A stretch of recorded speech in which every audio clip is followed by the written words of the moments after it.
성경 봉독입니다. 에베소 4장 10절 한 구절 말씀 다 같이 읽겠습니다. 다 같이 일어나셔서 에베소서 4장 10절입니다. 한 구절 하나님의 말씀 다 같이 읽겠습니다. 내려오셨던 그분 자신이 또한 모든 하늘들 위로 오르신 분이니 이는 만물을 충만하게 하시려는 것이다. 아멘. 앉아주시길 바랍니다.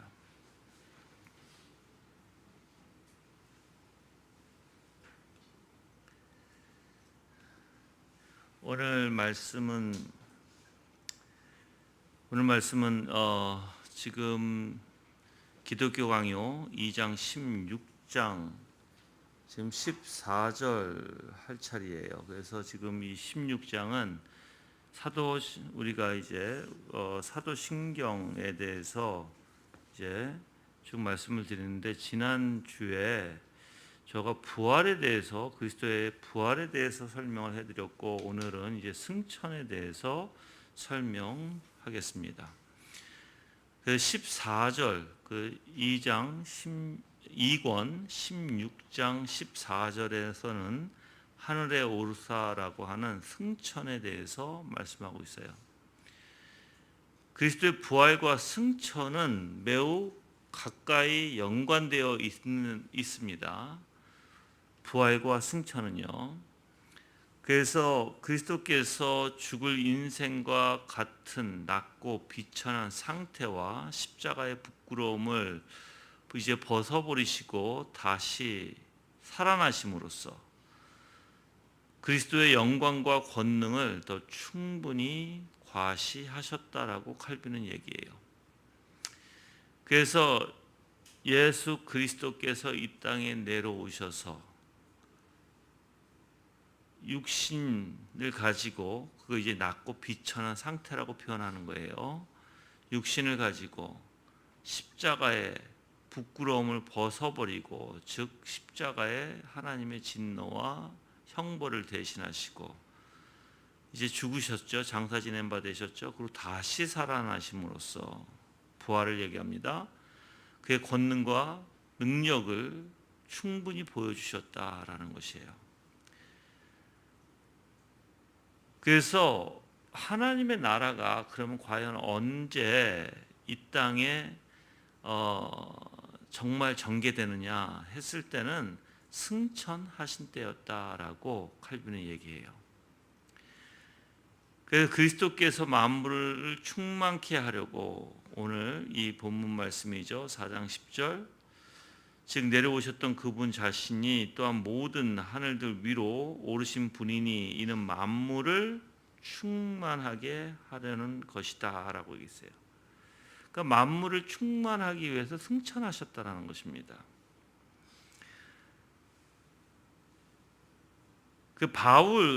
바울이 이 에베소서 통해서 말했듯이, 그리스도께서 우리를 분명히 승천하셨다는 것은 그 육신이 올라가셨다는 거잖아요. 그렇죠? 이제 육신은 우리를 떠나셨어요. 근데 그 떠나심이 우리에게 더욱더 유익함을 주시기 위해서 떠나셨다라는 거예요. 지상에 있을 때는 분명히 육신의 몸을 가지고 살고 계셨고, 그런데 그 몸을 가지고 지상에 계신 것보다는 분명히 떠나가시는 게 우리에게 더욱더 유익이 됐다는 것입니다. 그래서 요한복음에서 요한은 7장 37절에 누구든지 목마르거든 내게로 오라라고 초청을 하시거든요. 그 다음에 뭐라고 얘기하시냐면 7장 39절에 예수께서 아직 영광을 받지 못하신 거로 성령이 아직 저희에게 계시지 아니하시더라라고 얘기해요.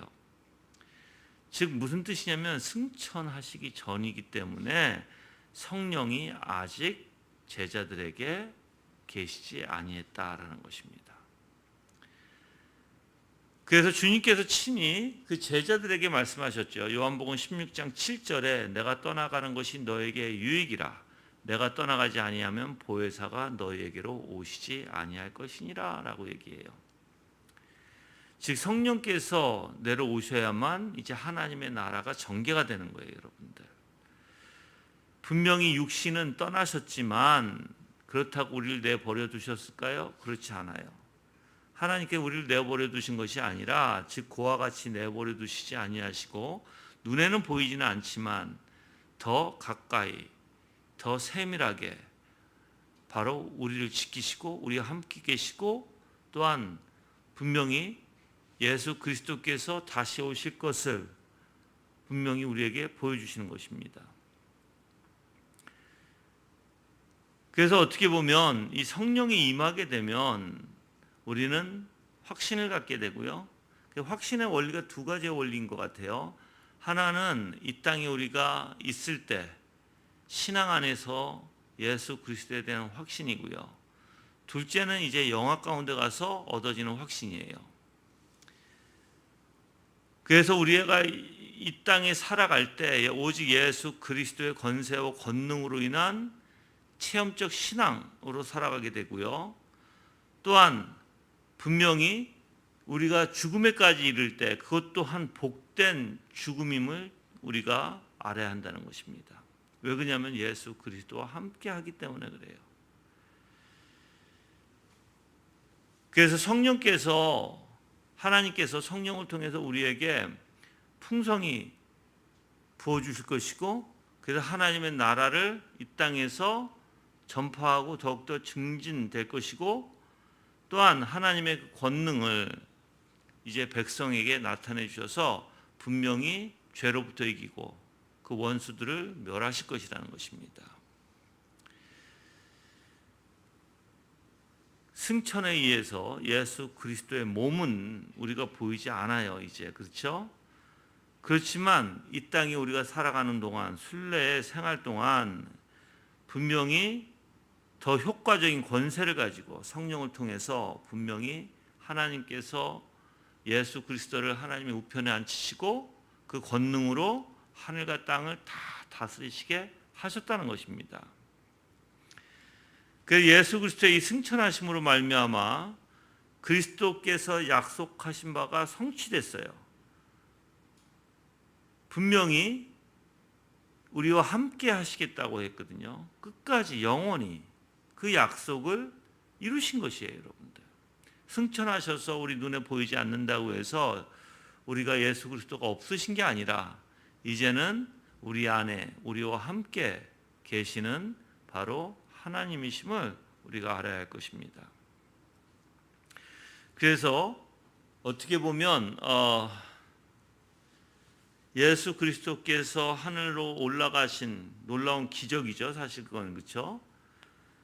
그와 같이 바로 예수 그리스도의 권능과 효력이 하늘과 땅에 넘쳐나게 될 것이고 모든 것을 다스릴 것이고 통치하심으로써 분명히 하나님의 놀라운 그 나라가 이 땅에서부터 시작이 된다는 것입니다.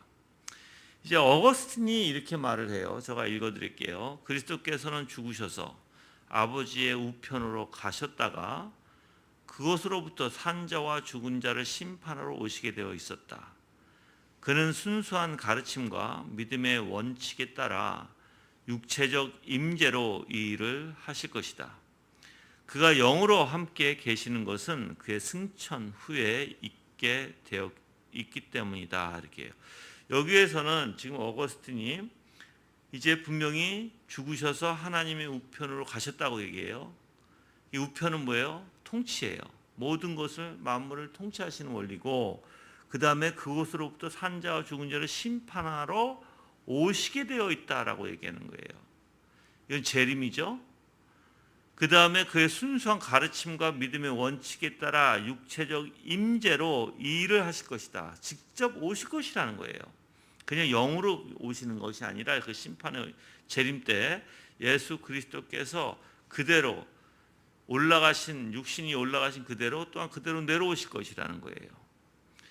그래서 그가 영으로 함께 계시는 것은 그의 승천 후에 있기 때문이다라는 거예요. 그러니까 이 영으로 함께 계시는 건 승천하고 나서 우리와 영으로 함께 계시지만 이제 하나님 우편에 앉아 계시다가 이제 육신으로 이제 재림 때에 다시 나타나실 것이다라는 거예요.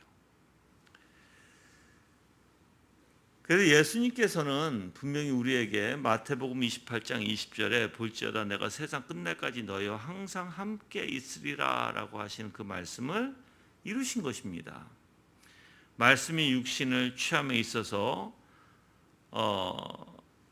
동정녀 마리아로부터 태어난 사실, 그리고 유대인들에게 잡혀서 나무에 달려 죽으셨고, 그리고 또한 십자가에서 내리우시고 세마포로 몸을 싸서 무덤에 눕히고 부활로 나타난 사실에 의해서는 항상 우리와 함께 있지 않죠. 그 육신의 원리 안에서는.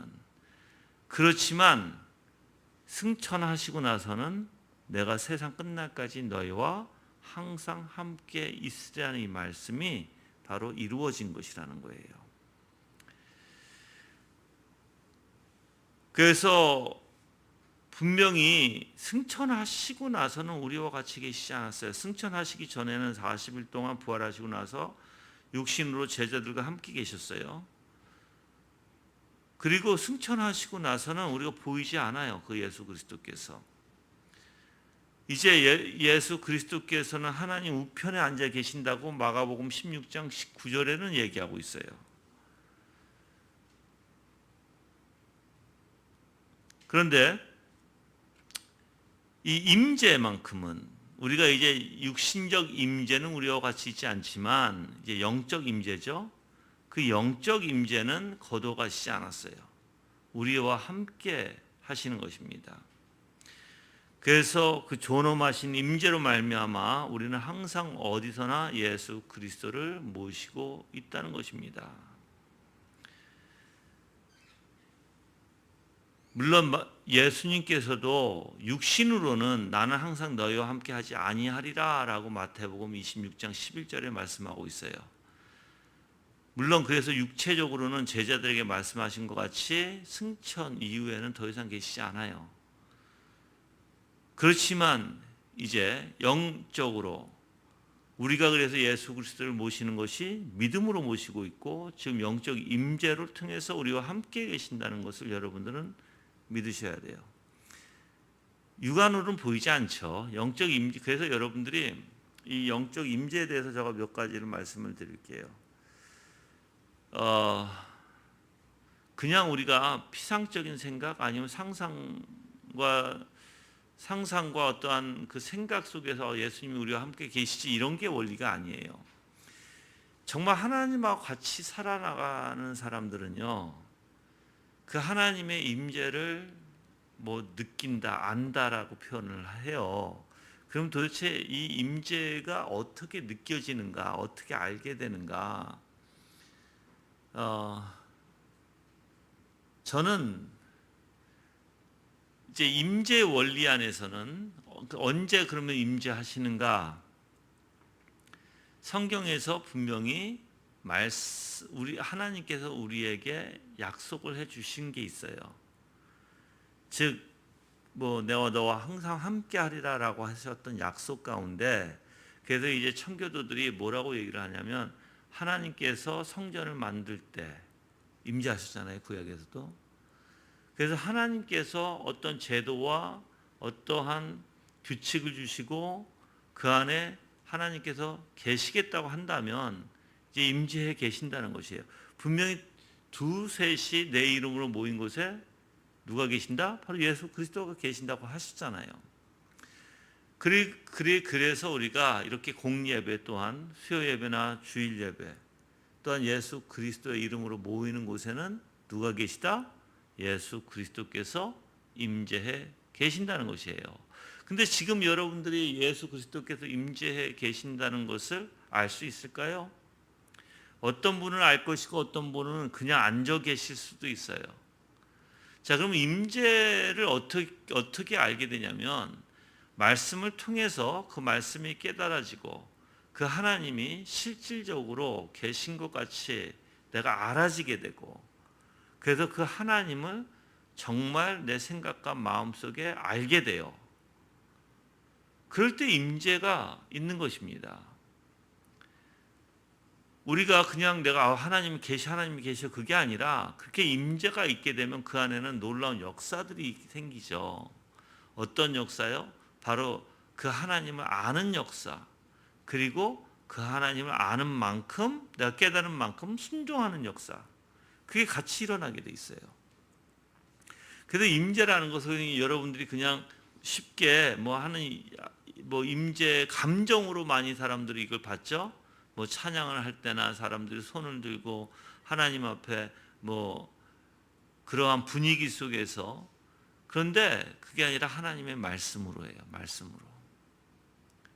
말씀으로 깨우쳐 주실 때 우리와 함께 계신다는 걸 알고 있고 동행한다는 걸 알고 있고, 말씀뿐만 아니라 삶 속에서 내가 하나님의 뜻을 깨닫고 하나님이 어떠하신 분인 것을 알게 되고, 그래서 하나님의 역사를 또한 볼 때 하나님의 임재를 내가 또 경험하게 되는 거예요. 구약이나 신약이나 하나님의 임재가 있는 곳에는 어떻게 해요? 인간이 다 겸손하게 됩니다. 마음이 내려앉게 되고 마음이 부드러워지게 되고 죄가 있는 자는 회개하게 되고, 그래서 마음을 돌이키게 되고, 그게 임재의 놀라운 역사예요. 여러분들, 하나님의 임재 가운데 교만하면서 거짓말하면서 세상적으로 생각하면서 세상적인 마음을 가지고 임재는 없을 거예요. 여러분들, 그건 거짓일 거예요 아마. 그래서 그렇게 승천을 통해서 우리가 깨달을 수 있는 것은 예수 그리스도께서 우리와 함께 계신다는 승천을 통해서.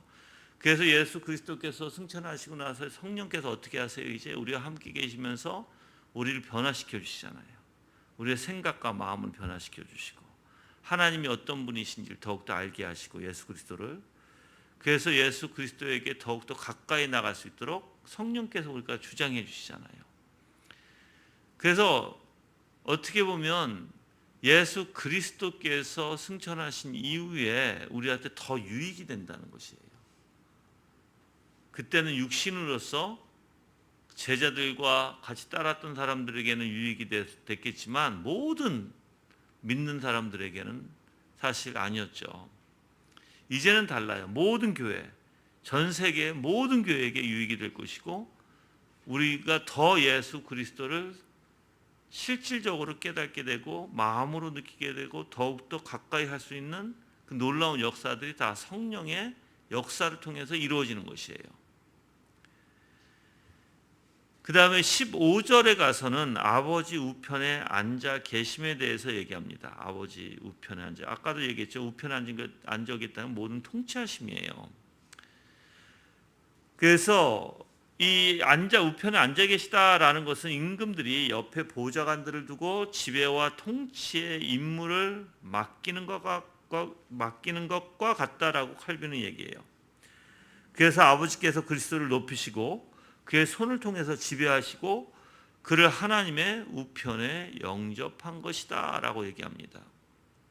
모든 걸 통치하시고 다스리신다는 거예요. 그래서 하나님은 예수 그리스도를 통해서 모든 것을 하시기를 기뻐하시는 거예요. 그게 하나님의 계획이었어요. 그래서 아들이, 이제 여러분들, 이러한 통치는 뭐가 있어야 가능한 거예요? 바로 십자가의 대속의 죽음을 완성하신 후에 가능한 거예요.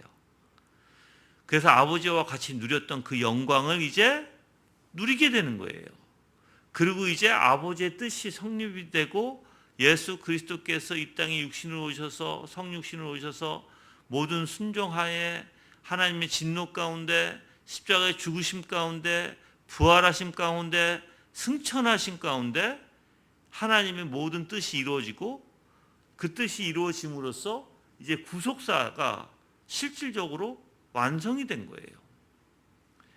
그러면 하나님이 우편에 앉아 계시면서 뭘 하실까요? 모든 교회, 하나님의 선택받은 교회, 선택받은 백성들을 부르시고 선택받은 백성들을 예수 그리스도의 형상으로 닮게 하시고 그들을 중생시키시고 계속해서 우리를 보호하시고 지키시고 사랑과 은혜로 감싸주시고 깨닫게 하시고, 이 일을 예수 그리스도께서 하시는 거예요. 그래서 청교도들이 예수 그리스도의 이러한 우편에 앉아 계심에 대해서 정말 그분이 얼마나 놀라운 일을 하고 계신가. 그 계시록의 보좌에 앉으신 어린 양께서 얼마나 위대한 일들을 하고 계신가에 대해서 사실 우리는 볼 수 없지만 천국에 있는 사람들은 다 보고 있어요.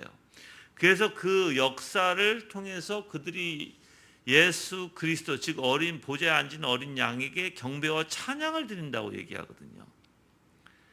그러니까 여러분 삶 속에서 예수 그리스도께서 어떻게 통치하시며 어떻게 지배하시고 어떻게 여러분들을 다스리시고 어떻게 구속을 이루어 나가고 계신지를 여러분이 보셔야 되는 거예요. 그래서 거기에 감탄해야 되는 거예요. 나같이 모자르고 나같이 한눈 팔면 금방 옆으로 빠진 인간을 하나님께서 어떻게든 지켜주시고 어떻게든 다시 불러주시고 어떻게든 다시 세워주시고 어떻게든 걷길로 완전히 빠져나가지 못하도록 붙들어 주시는 하나님, 그게 감사한 거죠. 그게 여러분들, 그래서 우리 한번 볼게요. 우리는 어떤 존재들이에요? 너무나 쉽게 하나님을 저버리는 인간들이에요. 너무나 쉽게. 그래서 하나님 붙들어 주시지 않으면 우리는 너무나 쉽게 죄에 빠져서 살아갈 수밖에 없는 인간들이죠. 자, 그럼에도 불구하고 하나님은 어떻게 하세요? 우리를 이모저모로 모든, 하나님이 아까 얘기했어요. 우편에 앉아 계시는 그 권능을 가지고 섭리로 모든 걸 다스리시고 통치하심으로써 어떻게 하시나요?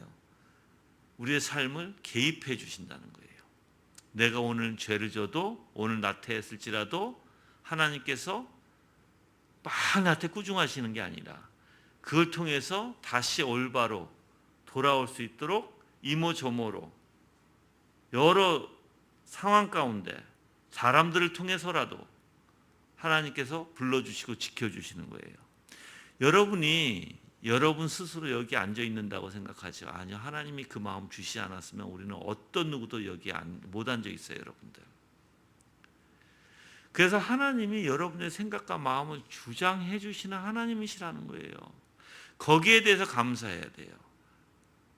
내 마음이 지금 잠깐 세상과 하나님과 걸쳐서 있을지라도 나를 완전히 세상으로 보내시지 않고 그래도 끝까지 다른 성도들을 통해서, 다른 입들을 통해서 나를 불러주시고 계속해서 나를 질책하시고 때로는 권면을 통해서도 하시고, 그래서 절대 세상 바깥으로 나가지 못하도록 하나님이 인도해 주시면 얼마나 감사한지. 그게 다 하나님의 섭리 가운데 하나님의 우편에 앉아 계셔서 통치하시고 모든 구속을 이루시는 하나님이시기 때문이다라는 것이에요. 그래서 아버지 하나님께서는 예수 그리스도를 그렇게 높이시기를 원하셨고, 또한 예수 그리스도를 통해서 모든 것을 통치하시고 지배하시기를 원하셨다는 것이에요. 그래서 아버지 우편에 앉히셨다라고 표현을 하는 것입니다. 그래서 예수 그리스도께서 하늘과 땅을 다스릴 수 있는 주권자로 하나님께서 세우셨고, 모든 통치와 임무를 또한 맡기셔서 예수 그리스도께서 그것을 착수하실 수 있도록 하셨다는 것입니다. 이러한 통치는요, 예수 그리스도의 통치는 일시적인 것이 아니에요. 절대로 영원한 것이에요. 즉 심판날에 강림하실 때까지 예수 그리스도가 통치하시고 나중에는 하나님 앞에 모든 것을 다 드릴 거예요. 예. 그래서 최후의 심판날에 강림할 때까지 지속되고 그 이후에는 예수 그리스도가 모든 영광을 아버지께 다 돌려드리는 그러한 일을 하신다는 거예요. 우리는 이게 어떻게 되는지는 확실히 잘 몰라요, 아직까지. 그렇지만 분명한 것은 성부 하나님께서 예수 그리스도를 높이셔서 모든 걸 통치하시기를 기뻐하시고, 그의 교회를 예수 그리스도를 통해서 다스리시기를 기뻐하신다라는 것이에요. 그래서 사도 바울은 에베소서 가볼게요. 1장 20절과 21절에 1장 20절과 21절에 하나님께서 그리스도 안에서 그 능력을 행하시어 그분을 죽은 자들 가운데서 살리시고 하늘에서 자신의 오른쪽에 앉히시어 모든 통치와 권세와 능력과 주권과 이 시대뿐 아니라 오는 시대에 일컫는 모든 이름들 위에 뛰어나게 하셨으며 라고 얘기해요. 뿐만 아니라 고린도전서 15장 27절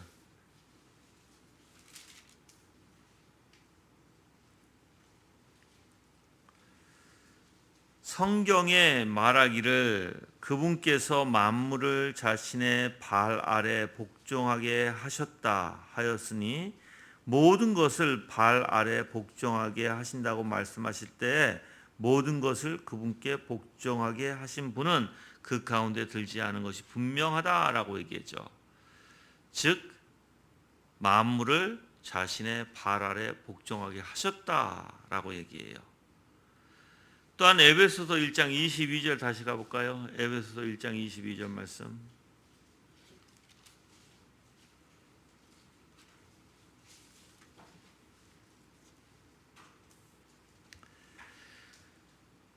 또한 만물을 그분의 발 아래 복종하게 하시고 그분을 만물 위에 교회의 머리로 주셨다라고 얘기해요.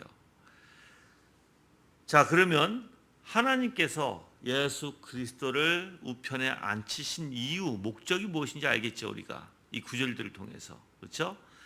즉 하늘과 땅의 피조물들이 예수 그리스도의 위엄을 우러러보게 하고 또한 예수 그리스도의 손 아래 다스림을 받고 예수 그리스도의 명령에 순응하고 예수 그리스도의 힘에 복종하게 하는데 있다는 것입니다. 사도 바울은 이러한 여러 구절에서 이렇게 말함으로써 바로 예수 그리스도께서 하나님의 우편에 앉아 계신 이유가 무엇인지를 분명하게 말씀하고 있어요. 그래서 앉았다라는 말은 예수 그리스도께서 하나님 우편에 앉았다라고 하는 말은 바로 예수 그리스도의 지배의 위엄을 말하는 것이다. 지배에 통치하는 것을 통치하시고 그 위엄을 얘기하는 것이다 라는 것입니다. 그래서 하늘에 있는 심판 보좌에서 모든 것을 다스리시고 통치하시고 모든 것을 처리하시는 바로 예수 그리스도시다라는 것이에요, 여러분들.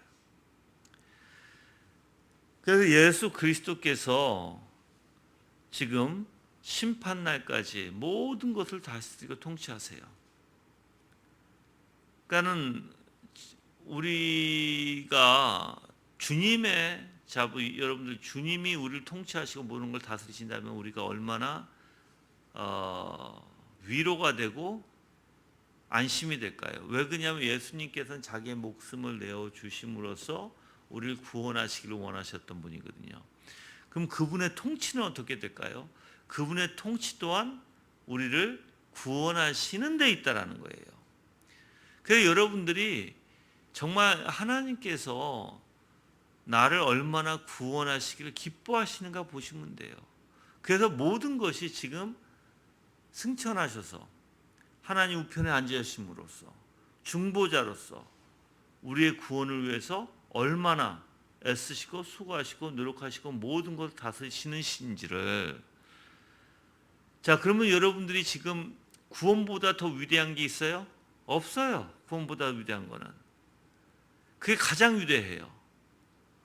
그러면 여러분들이 이 땅에 살아가면서 뭘 중요시 여겨야 돼요? 구원을 중요시 여겨야 돼요. 구원이 뭐예요? 나 구원받았다? 그게 아니죠. 바로 하나님과의 관계 안에서 예수 그리스도의 형상으로 닮아가는 거예요. 그러니까 하나님의 관계라는 거예요. 그 관계에 여러분들이 힘써야 되고 그 관계에 여러분들이 더욱더 온 마음을 다해서 그것보다 중요한 게 없다라는 것이에요, 여러분들. 왜요? 그 관계를 통해서 뭐예요? 하나님의 영광이 우리 가운데 드러날 거예요. 하나님은 우리를 통해서 그 영광을 비추실 거예요. 그게 하나님이 원하시는 거예요, 우리에게. 그래서 예수 그리스도께서 통치하시고 다스리시는 모든 원리가 바로 구원에 있다라는 것이에요. 그래서 여러분들이 위로받을 수 있는 부분이 바로 그런 부분이에요. 예수님께서 우리를 죽이려고 하지 않아요. 물론 우리의 삶이 여러모로 내 뜻대로 안 되죠. 인생은 내 뜻대로 안 돼요, 여러분들. 인생은 여러모로 힘들 수도 있어요.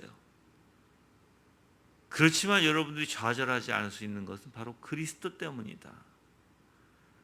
그리스도께서 붙들어 주시고, 그리스도께서 우리와 함께 하시고, 그리스도께서 모든 걸 통치하시고, 모든 걸 다스리시고, 모든 주권으로 하늘과 땅의 모든 것들을 아버지께서 그리스도의 손에 맡기셨는데, 근데 그분은 우리를 살리시기 위해서 십자가의 그 고난까지, 죽음까지도 감수하신 분이신데, 그럼 그분이 얼마만큼 우리를 구원해 주시기를 기뻐하실까라고 생각해 보면 된다는 거예요. 예. 자, 이제 16절에 가서 이제 그리스도의 승천이 우리의 믿음에 주는 혜택에 대해서 얘기합니다. 그리스도의 승천이 우리의 믿음에 주는 혜택. 그래서 우리가 이렇게 승천하시고 모든 것을 통치하시고 다스리시는 바로 예수 그리스도를 통해서 우리의 신앙은 많은 혜택을 받는다. 첫째로, 주님께서 승천으로서 아담 이후 계속 닫혀있던 하늘나라에 들어가는 길을 여셨죠. 승천하심으로써 바로 하늘나라에 가는 그 길, 닫혀있던 그 길을 여셨어요.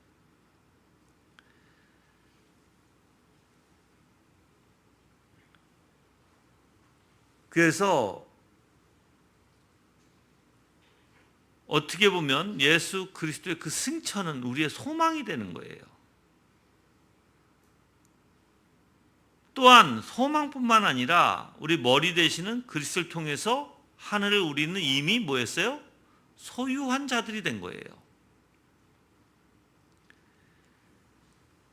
그래서 여러분들이 우리에게 그 신앙, 즉 예수 그리스도를 통해서 내가 이제 하늘에 들어갈 수 있는 길이 열리게 되고, 이제 내 앞에 소망이 있는데, 바로 그 소망이 바로 그리스도를 통해서 이미 하늘을 소유한 자로서 살아갈 수 있다는 것입니다. 두 번째는 믿음이 인정하는 바와 같이 그리스도께서 아버지와 함께 거하신다는 것은 우리가 받은 크나큰 은혜이다라고 얘기해요. 그리스도께서 아버지와 함께 거하신다는 것은 우리가 받은 큰 은혜이다. 지금 예수 그리스도께서는 하늘의 지성소에 들어가 계시죠. 그렇죠? 그래서 아버지 하나님의 면전에 계시죠. 자, 이제 거기서 뭐 하실까요? 부단히 우리를 위해서 변호하신다는 거예요. 그래서 변호자로서 중보자로서 부단히 우리를 위해서 간구하시는 바로 예수님이시다라는 거예요. 그래서 아버지의 눈에는 우리를 향하고 있는데, 그 눈이 우리를 향하면 어떻게 돼요? 예수 그리스도 없이 하나님의 눈이 우리를 향하게 되면, 그리스도 없이 우리는 어떻게 돼요? 우리는 다 저주받아요. 다 죽어요. 그래서 하나님의 눈을 예수 그리스도의 의에 고정시키신다 그래요. 칼빈이. 그래서 자신의 의를, 그러니까 그리스도는 아버지의 눈을 그 자신의 의를 향하게 하여 우리의 죄를 보는 눈을 돌림으로써 아버지의 심정을 우리와 이해시켜 그의 중보하심에 의해 우리로 하여금 아버지의 보좌에 가까이 나가는 길을 준비해 주신다라고 얘기해요. 그러니까 아버지는 예수 그리스도의 의를 통해서 우리를 보는 거예요. 우리의 죄를 보는 거 아니라. 그래서 우리가 어떻게 해요? 바로 이 중보하시는 예수 그리스도를 통해서 아버지의 보좌에 나갈 수 있는 그 길이 열리게 되고, 우리가 나갈 수 있는 모든 준비를 성령께서 하고 계시다라는 거예요. 그런 것들이 특권이라는 거예요, 우리에게. 또한 그래서 신앙에 우리의 도움이 된다는 거죠. 그래서 죄인들이 자 이제 여러분들 하나님께서 직접 우리를 보는 게 아니라 그리스도를 통해서 우리를 보니까 죄인들이 어떻게 해요? 두려움으로 가득 차지 않고 오직 은혜와 자비와 긍휼과 사랑으로 주님 앞에 나갈 수 있는 길이에요. 그래서 얼마나 예수님을 통해서 하나님께서 우리에게 관대함을 베풀어 주시는가. 그 예수 그리스도의 중보가 아니면 우리는 다 죽을 수밖에 없어요. 하나님의 눈에 어떤 사람도 의롭지 못해요. 그런데 예수 그리스도를 통해서 그 중보 사역을 통해서 오직 예수 그리스도만이 하나님의 의가 되는 거예요. 그 의를 통해서 우리를 봐주시는 것이고, 그래서 우리가 버틸 수 있고, 그래서 하나님이 우리와 가까이 하실 수 있고, 그래서 우리가 하나님께 나아갈 수 있는 거예요. 자, 또 나간다는 표현이 무엇인가 여러분들이 궁금해하실 거예요. 뭐 아시는 분은 아시겠죠. 우리가 예수 그리스도에게 나간다는 것은 그리스도를 찾는다. 보편적으로 얘기하면 찾고 간구하고 간절히 원하는 마음, 이런 표현들을 나간다라고 표현하는 거예요. 나간다. 바라본다라는 단어도 마찬가지예요. 그래서 우리가 그리스도 앞에 나가십시오. 그럼 간절히 애원하는 거예요. 주님을 갖기를 소원하고 주님을 내가 깨닫기를 소원하고, 그래서 그렇게 할 때 주님께서 어떻게 하세요? 우리와 같이 함께 하실 것이고, 찾고 구하고 두드리는 자에게 분명히 성령을 베풀어 주실 것이고. 그럼 여러분들이 항상 내가 주님 앞에 나가십시오. 어떻게 해요? 간절한 마음으로 주님을 얻기를 소망해라. 그거 없이는 여러분들 어떻게 나간다고 표현하죠? 그거 없이는 어떻게 주 예수 그리스도를 바라봐요? 그래서 여러분들이 우리는 항상 주님 앞에 어려움이 있어요. 주님 앞에 나가서 기도하세요. 이렇게 주님 앞에 나가서 기도하세요. 어떤 기도를 얘기하는 거예요? 간절히 주님을 원하세요. 간절히 주님을 깨닫고 주님을 닮고 주님을 내가 정말 알기를 소망하세요. 그거예요. 우리가 할 수 있는 게 없어요, 여러분들.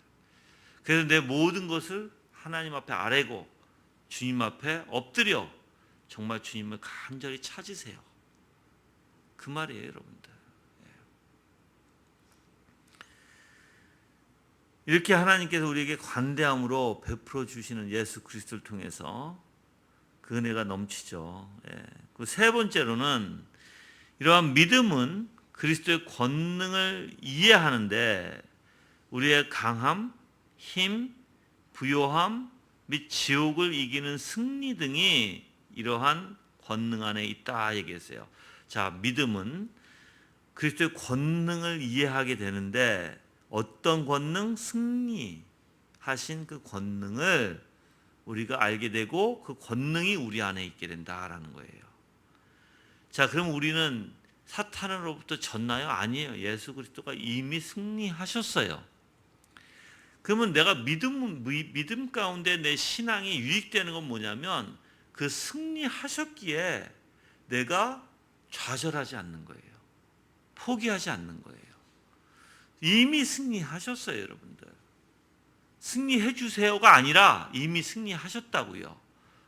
그걸 믿고 예수 그리스도를 바라보게 되고 내가 좌절하고 힘들 때도 주님께서 은혜의 마음을 주시고 믿음을 더욱더 우리한테 정말 넣어주시고 더 하나님을 깨닫게 해주실 때 보면 우리가 어떻게 되나요? 좌절하지 않고 주님을 바라보게 되죠.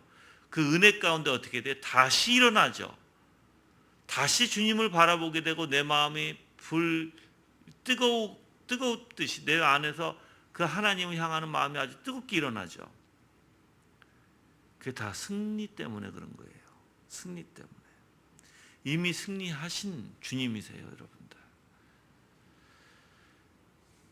그래서 모든 원수들을 어떻게 하세요? 원수는 죄까지예요, 여러분들. 사탄의 권세뿐만 아니라 죄의 권세까지, 죽음의 권세까지 얘기하는 거예요. 모든 원수를 다 타파하시고 나서 그 자신의 백성들을 부요하게 하시기 위함이다라는 거예요. 그래서 날마다 또한 그 성도들에게, 하나님의 백성들에게 신령하고 풍성한 양식으로 배불리게 해주시는 것이 바로 승리의 원리예요. 이게 승리하셨기 때문에요. 그래서 여러분이 죄를 이긴다? 여러분 이길 수 없어요. 하나님이 깨닫게 하시고 하나님이 거부하게 하시고 그 능력, 승리하신 능력 때문에 여러분들이 죄를 미워하게 되는 것이고 거부하게 되는 것이고 죄를 싫어하면서 내가 하나님 앞에 돌이킬 수 있는 모든 것이 바로 승리함에 있다라는 거예요. 승리함에. 또한 내가 더 많은 것을 깨닫게 되고 주님을 더욱더 알아가게 되고 내 마음에 주님을 더욱더 사랑하게 되고, 이게 뭐 때문이다? 승리하셨기 때문이다라는 거예요. 승리하셨기 때문이다. 승리하심이 없으면 그걸 다 못한다는 거예요. 우리는. 그래서 하나님께서는 바로 예수 그리스도를 사모하는 교회들에게 여러 가지 은사로 꾸며주시죠. 그리고 그 교회를 안전하게 친히 보호하시고 어떤 해도 받지 않도록 보호해 주세요. 어떤 해를 받지 않도록이라는 것은 여러분들이 인간적으로 생각하면 안 돼요. 인간적으로 생각하면 사람들, 그럼 나는 왜 이렇게 나는 힘들게 살아? 나는 왜 이렇게 어려움이 많아? 이렇게 표현할 수 있죠. 그게 아니에요. 교회를 안전하게 보호하신다는 것은 우리의 구원을 보호하신다는 거예요. 구속을. 그 어떤 해도 받지 않게 해주신다는 거예요. 절대 그 누구도 그 구속에 대해서 건들 수가 없다고 하시는 거예요. 이미 승리하셨으니까. 그래서 십자가와 우리의 구원을 대적하는 원수들을 주님의 강한 손으로 분명히 붙드시고 최종적으로 하늘과 땅의 모든 권세를 바로 예수 그리스도께서 보존하시기 위함이다. 그래서 우리가 감사가 나오는 거죠. 감사가. 왜 나오겠어요, 감사가?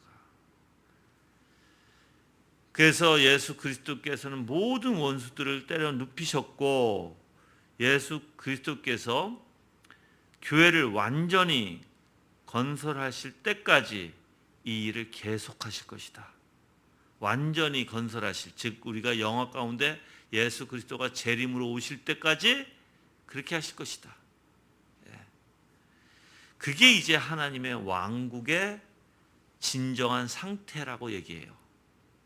그런 원리가 하나님의 이제 왕국의 진정한 상태입니다. 그 하나님의 왕국은 어떻게 해요? 계속해서 이러한 원리를 우리에게 베풀어 주신다는 거예요. 다시 한번 얘기할게요.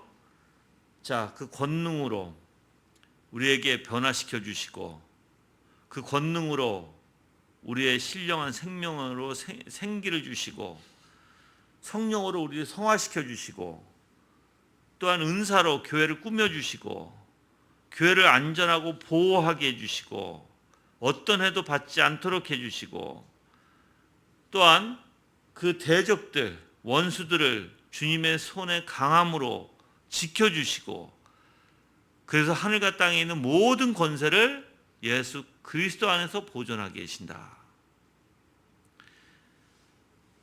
이제 이러한 것을 계속해서 하나님의 왕국에서는 이루어지는 거예요. 왕국에서. 그러니까 여러분들, 내가 하나님을 깨달았다. 나는 하나님의 왕국에 있는 사람이에요. 하나님께서 나를 먹이시고 성령을 통해서 성화 가운데 더욱더 성숙하게 시키는 거예요. 그게 하나님의 왕국에 내가 있다는 증명이에요, 여러분들. 그래서 내가 하루하루 내가 더욱더 주님을 알아가고 주님 앞에 겸손해지고 주님과 같이 동행하며 정말 내가 그 왕국에서 살아가는 사람들은 항상 승리의 삶을 살아요. 이미 승리하셨잖아요. 그거를 내가 누릴 수가 있다니까요.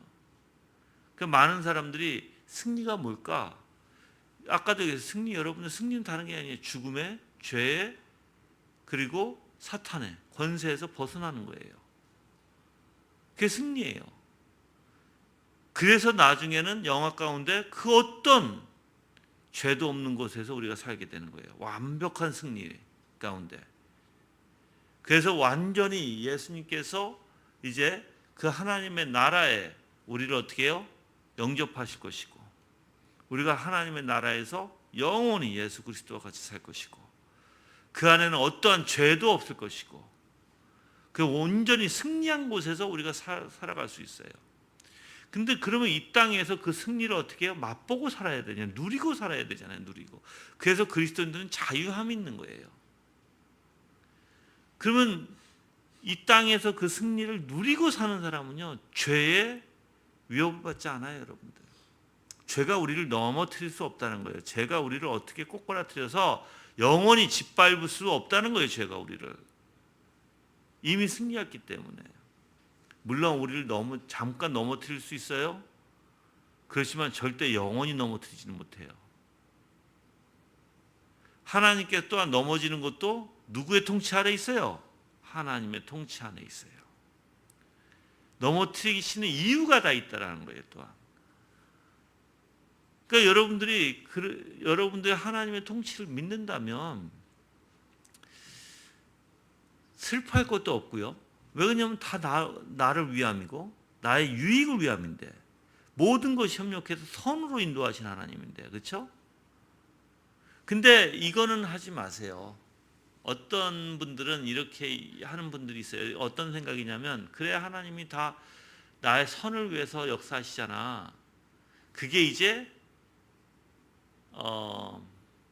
자기의 기준에 대한 선. 예를 들어서 내가 지금 집이 없어요. 하나님이 다 선을 위해서 하시는 거야. 더 선하게 하시면서 어떤 생각을 하냐면 더 좋은 집을 주실 거야, 이렇게 얘기해요. 그런 생각을 갖는 거예요. 나는 장가를 안 갔지만 지금 여자도 없고 여자친구도 없고 남자친구도 없지만 하나님께 나중에 정말 좋은 사람이 어딘가 준비해 주셨을 거야, 이렇게. 물론 준비해 두셨겠죠. 근데 내가 얘기하고자 하는 것은 다 자기의 기준에 맞춰서, 그래서 나는 지금 직업을 없을지라도 하나님께서 좋은 직업을 준비하셨을 거야. 영원히 준비 안 하실 수도 있어요. 영원히 장가 시집 못 갈 수도 있어요. 집을 정말 조그만 방에서 살 수도 있어요. 근데 우리가 자꾸만 그렇게 만들어 간다는 거예요. 착각으로. 그런 하나님이 아닌. 나는 여러분들 부탁하고 싶은 게 내 기준에서 자꾸만 생각하면서 하나님은 선하셔. 하나님은 선하신 하나님이고 하나님은 우리를 나의 유익을 위하신 분이야 생각하면서 세상적으로 그걸 빠져나가지 마시라고. 나의 유익은 뭐예요? 예수 그리스도예요. 나의 유익은 뭐예요? 예수 그리스도 안 떨어지는 거예요. 나의 유익은 뭐예요? 그리스도로 채우는 거예요. 나의 유익은 그 복된 게 뭐예요? 오직 예수 그리스도를 만족하고 오직 예수 그리스도로 충만하며 사는 것이, 그게 우리의 영광이요. 그게 우리의 복이에요. 그게 하나님께서 말씀하신 선이에요. 그걸 지켜주시겠다고 하는 거예요. 그러니까 우리는 잘못하면은 직장도 이 직장에서 잃어버리면 하나님이 선하신 하나님이시니까는 더 좋은 직장을 준비해 주실 거야. 안 그럴 수도 있어요.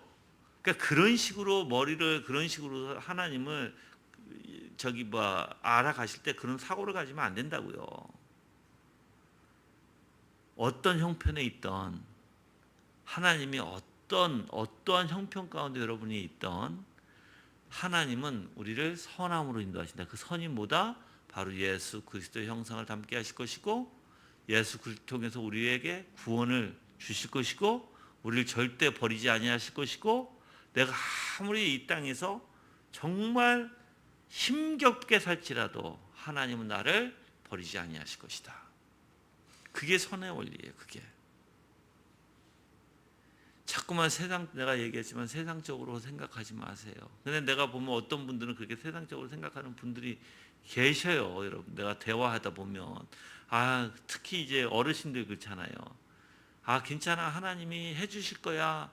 하나님은 선하셔. 하나님 모든 것을 협력해서 선을 이루신 분이니까는 하나님이 해주실 거야. 뭘 해줘? 내 뜻대로 해준다는 거예요. 그거 아니에요. 여러분들. 그래서 여러분들이 이게 바울이 이렇게 내가 이제 부자가 될지라도 내가 가난할지라도, 내가 아플지라도, 힘들지라도, 어려울지라도 모든 형편에서 자족할 줄 아는 자가 되라. 그게 정말 하나님을 아는 사람의 원리예요. 알았죠? 그래서 우리의 인생을 하나님 앞에 맡기고 나의 구원을 하나님께서 인도해 나가실 것이고, 내가 어려운 삶 가운데 빠졌을지라도 나를 버리지 아니하실 것이고, 다시 나를 세우셔서 어떻게 하신다? 그 선함으로 인도하실 것이다. 예. 그래서 여러분들은 하나님께서는 그 왕국을 통해서 이제 분명히 산 자와 죽은 자를 심판하실 것이고요, 재림을 통해서 최후의 일을 완수하시는 하나님이시다라는 것이에요.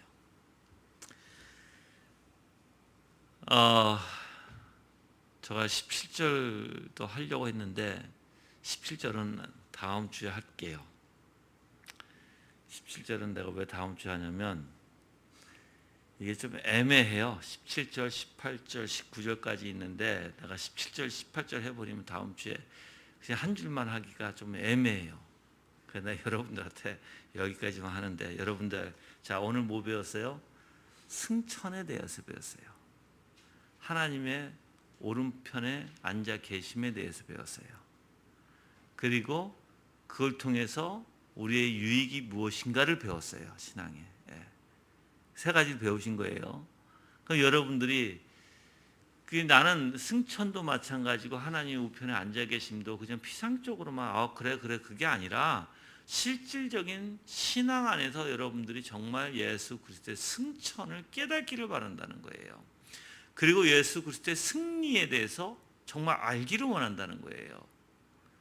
안 그러면 우리는, 그러니까 내가 매번 얘기하지만 그냥 우리는 말만, 그렇죠?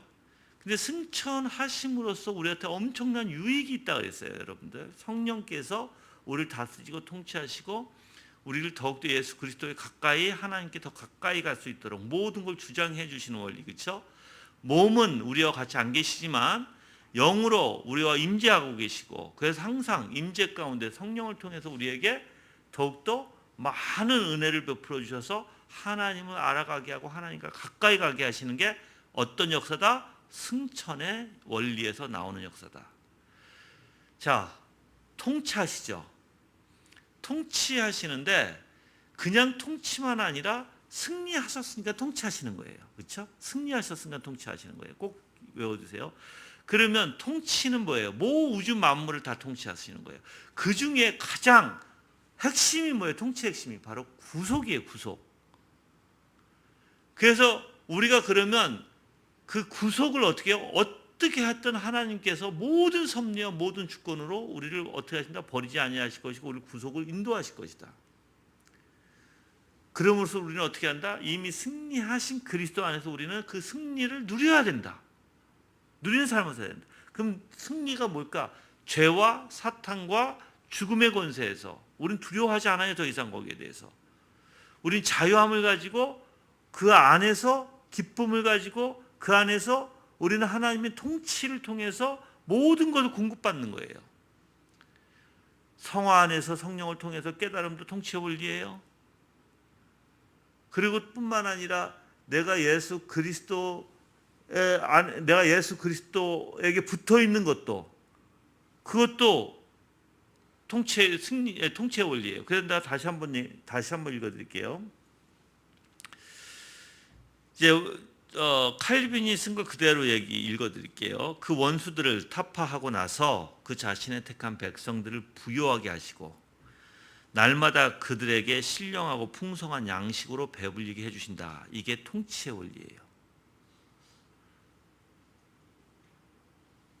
자, 그는 하늘에 앉아서 우리를 그의 권능으로 변화시켜 주시고 우리의 신령한 생명으로 생기를 주시고 그의 성령으로 우리를 성화시켜 주시고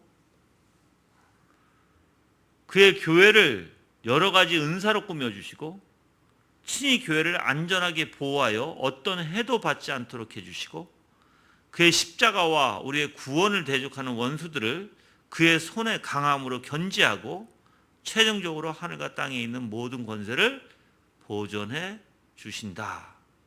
예.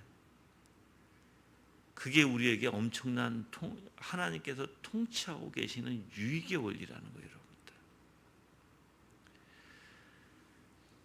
그래서 여러분들이 정말 하나님의 왕국의 그 상태가 무엇인지 깨닫고 내가 그 하나님의 항상 하나님의 나라 안에서 거하는 자가 돼야 돼요. 그거를 깨닫지 못하면 큰일 나요, 여러분들. 내가 하나님의 나라 안에서, 지금 이 땅에는 두 왕국이 있어요. 그렇죠? 하나는 육적인 거, 쉽게 얘기하면 하나는 영적인 거. 물론 하나님께서 다 통치하고 계시지만, 자, 그럼 우리는 어디에 살아야 된다고요? 오직 육신에는 있지만, 육신적 왕국에는 살고 있지만, 우리의 정말 모든 생활의 틀이나 모든 생각의 원리나 모든 것은 하나님의 나라의 왕국에서 생활을 해야 된다.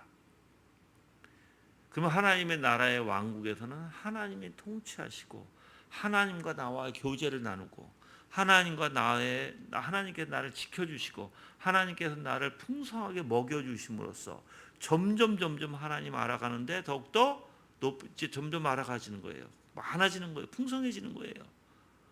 그래서 내 육적인 부분들이 그 하나님의 왕국에서는 어떻게 돼요? 꺾여져요. 무너져요. 깨져요. 그 원리에서 우리는 하나님의 나라에서 사는 자들이 돼야 된다는 거예요. 육신은 이 땅에 육의 원리에 살지만, 알았죠? 그러면 여러분이 사고가 항상 하나님의 나라의 사고를 갖고 있어야 돼요. 그래야지 하나님의 역사하심도 여러분이 바라볼 수 있고 그 하나님께서 나를 먹여주시는 것도 여러분이 느끼게 되고 영으로 채워지고, 그렇죠? 그래서 내가 힘들고 지칠 때 하나님이 나를 어떻게 먹여주시는가, 무엇으로 먹여주시는가, 그게 엄청난 또 은혜죠. 그 가운데 하나님의 역사하심을 발견하게 되고 찬양하게 되고 감사하게 되고 기뻐하게 되고 사랑하게 되고 그 은혜가 넘치는 거예요, 여러분들. 그런 은혜가 여러분들에게 있기를 바랍니다. 아멘. 그래서 저는 여러분들이 정말 하나님의 나라에서 사는 그리스도인들이 되기를 바랍니다. 예. 하나님의 은혜 가운데 이제 여러분들이 이걸 다 생각해 보시면서 다 같이 기도하겠습니다. 합심으로 기도하시는데, 그리스도 안에서 이렇게 모든 통치, 하나님의 승천을 통해서 또한 통치하심을 통해서 승리를 통해서 또한 우리의 신앙이 어떻게 유익이 되는가를 여러분들이 좀 생각해 보시면서 다 같이 기도하는 시간 갖겠습니다.